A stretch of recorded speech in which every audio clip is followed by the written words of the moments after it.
Hi guys, for today's video nga ito, nakasakay ako sa bus kasi galing ako sa doktor. So bali nga sabay-sabay kami umalis, nakasakay ako sa car nila and then drinap lang nila ako doon. At tatagpuin ko sila dito kasi kakain nga daw kami. At parang routine na nga namin to, every Wednesday ay lumalabas kami kapag free yung anak na doktor. So malayo pa nga ako mga guys, kinakawayan na niya ako. Akala niya hindi ko sila nakita. Pero nakita ko na sila. Kaya ito, puntahan na natin.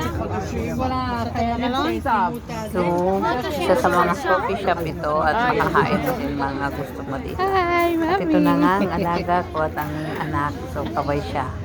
Ngiti-ngiti, parang ngiting kukumpay. At ito nga, habang nag-aantay ako ng order, so video lang tayo mga guys. Mamaya nga, after ko kumain, iikot-ikot ako at bibili ako ng kung ano mang makita ko para sa padaba ako. Char! So, ayan, tara guys. Ikot na tayo. Bili na tayo. A few moments later.